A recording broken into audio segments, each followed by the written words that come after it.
Hi, my reading friends. I'm Sarah. A book is a gift you can open again and again. If you're gifted a storybook, you must treasure it. Today we will read Little Red Riding Hood.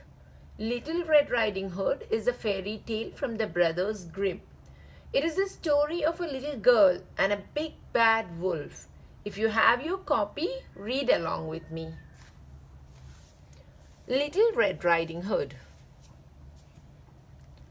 Once upon a time, there was a girl called Little Red Riding Hood who lived at the edge of a big dark forest.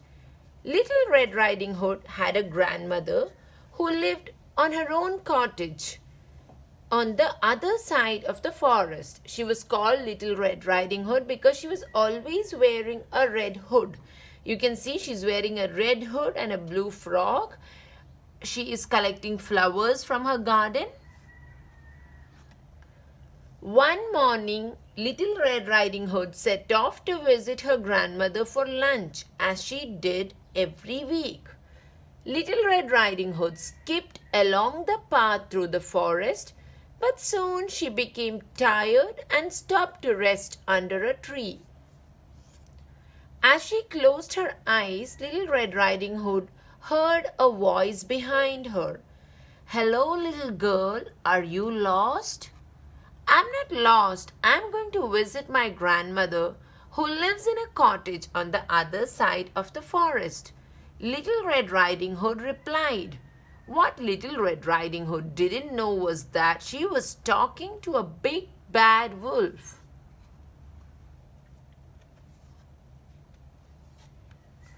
The wolf ran ahead until he reached Little Red Riding Hood's grandmother's cottage. He knocked on the door and listened. "Who's there?" called a voice from inside. "It's me, Little Red Riding Hood," replied the wolf. The wolf opened the door, and before Little Red Riding Hood's grandmother could even scream, he gobbled her right up. Quickly, the wolf put on her nightcap and glasses and tucked himself up in bed. You can see how the wolf was quickly wearing the grandmother's clothes and getting into the bed. When Little Red Riding Hood reached her grandmother's cottage, she knocked on the door and called out, "Grandmother, it's me, Little Red Riding Hood." "Come in," said a voice from inside the cottage. So Little Red Riding Hood opened the door and went inside. Little Red Riding Hood thought that her grandmother looked a little strange, so she switched on a lamp near the bed. "Grandmother, what big eyes you have!" exclaimed Little Red Riding Hood. "All the better to see you with, my dear," replied the wolf. Little Red Riding Hood crept a little closer. "Grandmother, what big ears you have!" gasped Little Red Riding Hood. "All the better to hear you with, my dear," replied the wolf. Little Red Riding Hood crept right up to the bed. "Grandmother, what big teeth you have!" cried Little Red Riding Hood as the light glinted off the wolf's teeth.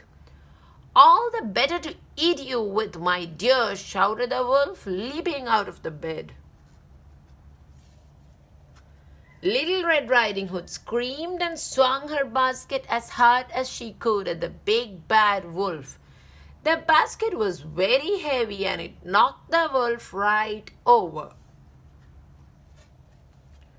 Just then the door to the cottage swung open and Little Red Riding Hood's father arrived on his way home from wood chopping.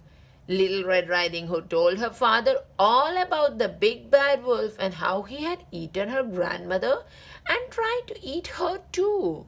Little Red Riding Hood's father grabbed the wolf, squeezed his tummy, and out popped Little Red Riding Hood's grandmother. Little Red Riding Hood's grandmother was very happy to be back, and she agreed to come for dinner at Little Red Riding Hood's house. Little Red Riding Hood, her grandmother, and her father walked out of the cottage and pulled the door closed behind them. Thank you.